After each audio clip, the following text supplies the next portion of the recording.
नमस्कार दोस्तों, स्वागत है आपका मेरे चैनल राधा की आवाज़ में। आज की कहानी का नाम है अनचाही बहू। चैनल पर नए हैं तो प्लीज़ लाइक सब्सक्राइब ज़रूर करें।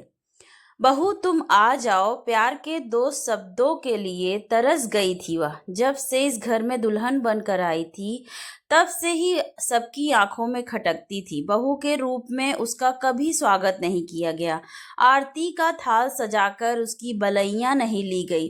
लावण्या ससुराल में इकलौती बहू थी, फिर भी उसे कभी ससुराल वालों का प्यार नहीं मिला। उसे गरीब होने की सजा मिल रही थी। सास रंजना जी कभी प्यार से बात नहीं करती थी, हर बात पर डांटना और किस्मत को कोसना कि उसके माथे पर ये अनचाही बहू मढ़ दी गई है। वो अपनी पसंद की बहू चाहती थी ताकि उन्हें बहुत सारा दहेज मिल सके, उनका घर पैसों से भर सके। सास ने अपनी अमीर सहेली को जुबान दे रखी थी कि उसकी ही बेटी वो अपनी बहू बनाएंगी। ननंद रीमा भी कभी सीधे मुंह बात नहीं करती थी।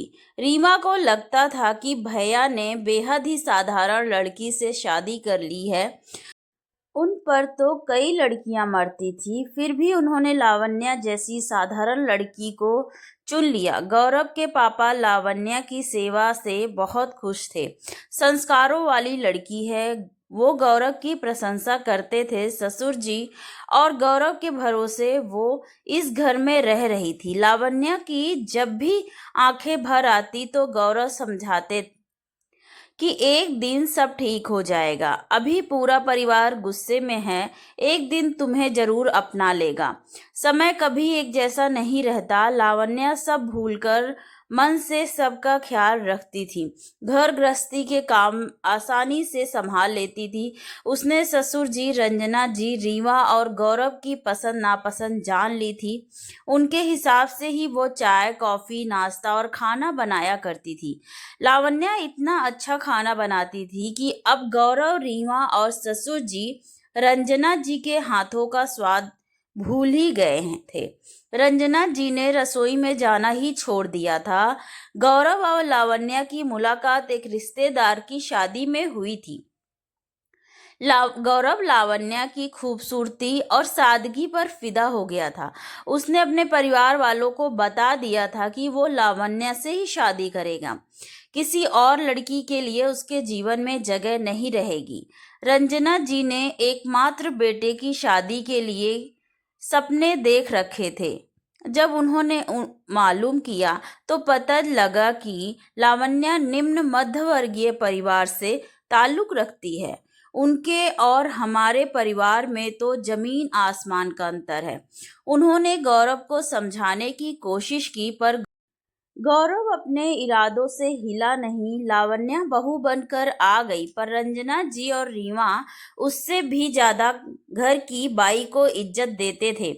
लावण्या का मन उचट चुका था, पर इतने महीनों में सब लावण्या पर निर्भर हो गए थे।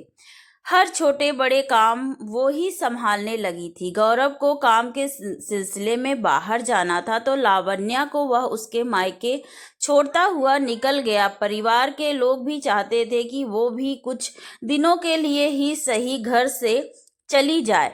इधर रंजना जी ने बड़े महीनों बाद घर संभाला। उन्हें पसीने आ गए। अगली सुबह उन्होंने रीमा के लिए कॉफी बनाकर दी तो रीमा को पसंद नहीं आई। मम्मी, इसमें तो स्वाद ही नहीं आ रहा है। रंजना जी चुप हो गई। वो अपने पति को चाय देने के लिए गई तो उन्होंने भी बोल दिया कि चाय में चाय पत्ती और दूध का सही संतुलन नहीं है, चीनी भी ज्यादा है। बहू के हाथ की चाय अलग ही होती है। लावण्या के लिए बहू शब्द सुनकर रंजना जी गुस्सा हो गई। वो इस घर में रहती है, गौरव की पत्नी होगी, पर मेरी बहू नहीं है। जो एक पैसा भी लेकर नहीं आई, गरीब की बेटी पर दया करके गौरव उसे ले आया है, मैं उसे स्वीकार नहीं करूंगी। ससुर जी उसे समझाने की कोशिश करते हैं कि गौरव एकमात्र बेटा है और उसकी पत्नी इसी घर की बहू है, पर रंजना जी और रीमा को यह बात समझ नहीं आती है। लावण्या को गए हुए बहुत दिन हो गए थे। इधर रंजना जी की हालत खराब हो रही थी। लावण्या ने पूरे घर की जिम्मेदारी उठा रखी थी, तो रंजना जी भी निश्चिंत थी। एक दिन रंजना जी को अचानक चक्कर आ गए और वो गिरकर बेहोश हो गई। डॉक्टर ने बताया कि बीपी हाई हो गया है, डायबिटीज भी बढ़ा है। इन्हें आराम की और तनाव मुक्त रहने की जरूरत है। रीमा से अकेले सब नहीं संभल रहा था। ससुर जी ने समझाया कि बहू को बुला लो। अब रंजना जी और रीमा को लावण्या की याद आने लगी। इधर गौरव भी खबर सुनकर आ गया। गौरव, तू अकेला आया है, लावण्या को नहीं लेकर आया। मम्मी, अब लावण्या नहीं आएगी, उसे यहाँ अच्छा नहीं लगता है। मैंने भी जबरदस्ती नहीं की, फिर उसका मेरे सिवा यहाँ पर कौन है? गौरव ने बोला।